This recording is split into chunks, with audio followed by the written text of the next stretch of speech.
O CLIP continua a celebrar o Dia Nacional da Participação e hoje convidámos a Ana Monteiro, consultora e coordenadora de projetos do setor social, para nos falar um bocadinho de participação. Bem-vinda, Ana, é um gosto falar contigo. E começamos exatamente pelo início. O que é participação para ti? Obrigada, Afonso, é um prazer estar aqui. Obrigada pelo convite, obrigada, Clipe. Então, para responder a esta pergunta sobre o que é participação, eu invoco muito um ditado neozelandês que eu adoro, em que se diz: o que é que mais importa no mundo? As pessoas e as pessoas.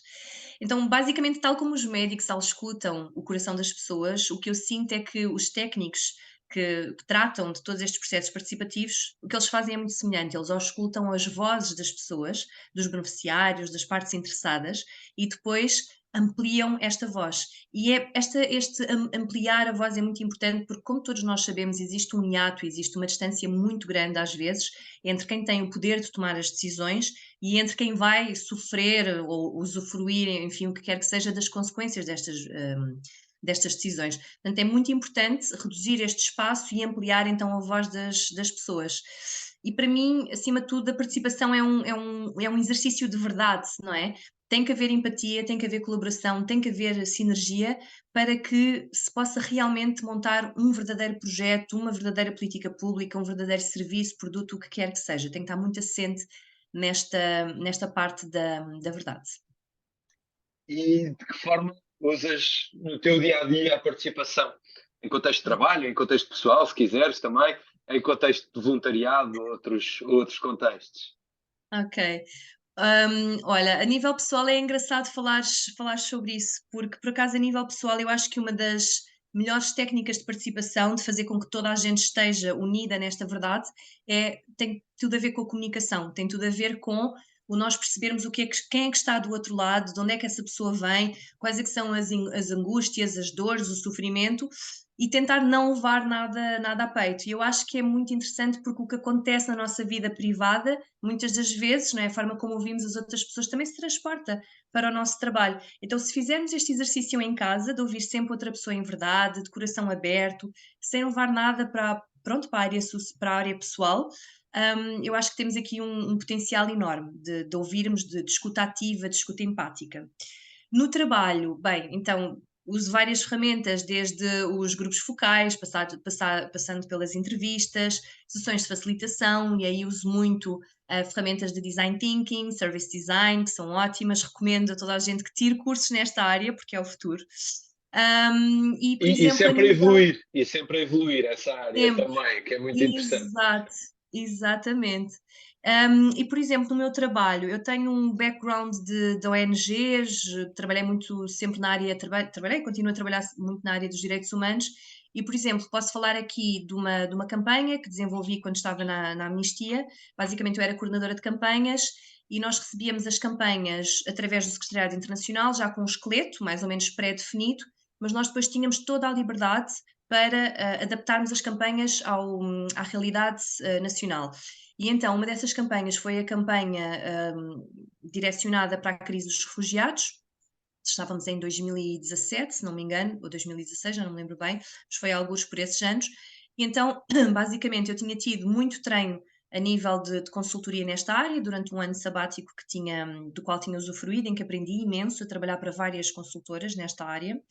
E então, a forma como nós garantimos a participação então para esta campanha foi convidando associações de refugiados, perguntando-lhes, ok, quais é que são as vossas necessidades, o que é que está a acontecer aqui em Portugal que faz com que a integração não esteja a funcionar, quais é que são os problemas a nível do acolhimento. Portanto, tentámos ouvir todas estas vozes, mas para além de ouvir apenas os beneficiários, porque isto também é importante, ouvir os beneficiários é extremamente importante, mas também é importante ouvir todas as outras partes interessadas. Então, nós convidámos também entidades de acolhimento, entidades governamentais, portanto, todos os outros atores que se moviam neste panorama, não é, dos refugiados foram então convidados e foram ouvidos pela Amnistia Internacional antes de se montar a campanha. E mais importante também, nesta altura, estava a ajudar a desenvolver, e portanto a fazer o design dos instrumentos de planeamento, avaliação e monitorização na Amnistia Internacional. E então, basicamente, o que se foi feito foi envolvemos também os funcionários, Portanto, os colaboradores dos vários departamentos de educação e direitos humanos, ativismo e mobilização, campanhas, lobby, financeiro, todas estas pessoas foram envolvidas para que a campanha fosse o mais participada possível. E isto foram workshops que duraram entre 2 a 3 dias, foram super, super ricos, e no final saiu a certeza de que nós estávamos realmente a desenvolver uma campanha muito inclusiva, muito forte e muito estruturada. Portanto, para mim a participação é tudo isto, é envolver toda a gente, não só apenas os beneficiários, porque às vezes há um bocadinho essa tendência, vamos envolver só os beneficiários. Não, vamos envolver toda a gente mesmo, porque toda a gente tem uma voz e toda a gente tem algo a dizer sobre o que será esta futura política pública, ou serviço, ou produto, ou o que quer que seja. É uma perspectiva importantíssima, porque mesmo a nível institucional, qualquer instituição ou organização não pode ter a pretensão de querer resolver qualquer problema sozinho também. E, portanto, a Exato, busca de soluções tem que ser partilhada, tem que ser participada necessariamente. Isto entra aqui num campo que são as mais-valias de processos exato. Uhum, participativos. E uhum, neste sentido, um bocadinho a tua opinião e visão em relação àquelas que são as mais-valias e os contributos da participação. uhum. Então, em primeiro lugar, eu acho que é mesmo o sentimento das pessoas de que foram ouvidas, de que o que quer que resultou daquelas discussões, não é? Teve um bocadinho da sua voz impressa no que quer que seja que esteja a ser desenvolvido, seja uma política, um serviço, um produto. Acho que é muito importante as pessoas sentirem isso, que a sua voz foi ouvida, que a sua voz, enfim, contribuiu, não é? Para algo maior. Tem também o potencial de unir as pessoas, de fazer com que as pessoas se conheçam umas às outras. Estou a imaginar, por exemplo, uma reunião para se elaborar um diagnóstico social que vai contribuir para uma rede social. Por exemplo, há várias entidades que às vezes não se conhecem, que são nestas reuniões que elas se conhecem umas às outras e dizem: ok, olha que fixe, há aqui mais uma entidade a trabalhar nesta área.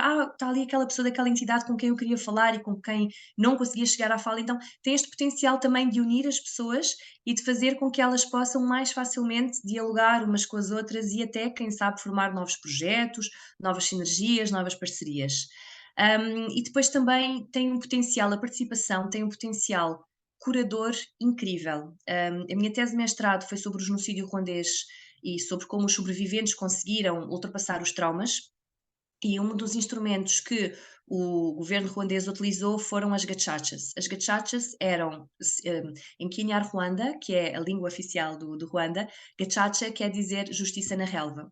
Então, basicamente, eram sistemas comunitários que antigamente existiam, muito antes dos colonizadores chegarem, em que a justiça era feita na relva. Se um determinado perpetrador tinha cometido um crime ou uma injustiça contra alguém da comunidade, isso era levado perante toda a comunidade. Ou seja, não era só o sobrevivente e o perpetrador que estavam, no fundo, a falar, era toda a comunidade envolvida.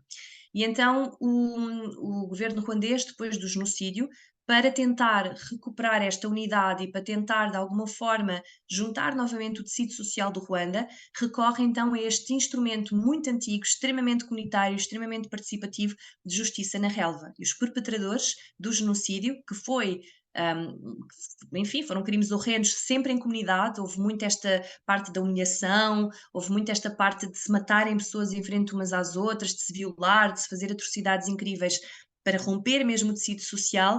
Então, para voltar a juntar este tecido social, a comunidade foi chamada para julgar os perpetradores. E isto tem uma simbologia imensa, é a participação levada ao seu mais alto expoente curativo, curador. E o mais interessante é que se esperava que as pessoas fossem muito vingativas e tudo mais, mas acabou por não acontecer tanto, felizmente. Portanto, tem esse potencial também curador. Agora, para que a participação realmente resulte e possa ter todas estas mais-valias, das pessoas se sentirem incluídas e tudo mais, em primeiro lugar tem que se procurar por todas as vozes. Portanto, tem que se garantir que realmente todas as vozes estão a ser tidas em conta. Tem que se explicar às pessoas porque é que estão a ser consultadas, o que é que vai acontecer no final, as várias etapas do projeto, isso é bastante importante. E, obviamente, explicar também que um facilitador não vai fazer milagres, infelizmente. Nós somos megafones humanos, ou seja, podemos ajudar a que as suas vozes sejam ouvidas a uma distância maior, mas milagres às vezes não acontecem, porque nem todas as vozes, melhor dizendo, nem todas as orelhas ouvidos vão Sim. querer ouvir determinadas coisas. Portanto, é também No, gerir, né, no fundo, estas gerir expectativas. expectativas, não é? E Exatamente, gerir garantir que toda a gente tem expectativas. expectativas no seu. no seu lugar? Ou... Exato. E independentemente do que quer que aconteça, é dar sempre um feedback contínuo. É dizer às pessoas: "Olha, obrigada pela vossa participação, isto é o que tem estado a acontecer, isto é como a vossa voz tem estado a ser, usada neste processo, é como a vossa voz tem estado a ser ouvida", acima de tudo agradecer, agradecer, agradecer às pessoas, sempre, porque é muito, muito importante isso na minha perspectiva, fazer com que as pessoas sintam que foram ouvidas e que a sua voz é importante e agradecer por isso. Ana, algum segredo, e para acabar, algum segredo ou alguma dica essencial para participar mais e melhor? Ou para pôr outros a participarem mais e melhor? Olha, eu diria que aqui fazia esta extensão também com a vida pessoal, que é ouvir com o coração. Ter mesmo uma escuta muito empática, uma escuta muito ativa, não levar nada a peito e ouvir mesmo com o coração, estar mesmo de coração aberto e ouvir tudo, registar tudo e depois pôr tudo lá fora no mundo para se poder então atuar melhor. Obrigado, Ana, por celebrares o dia da participação connosco, clipe, e Obrigada eu. boas participações. Um abraço. Obrigada, Afonso. O mesmo.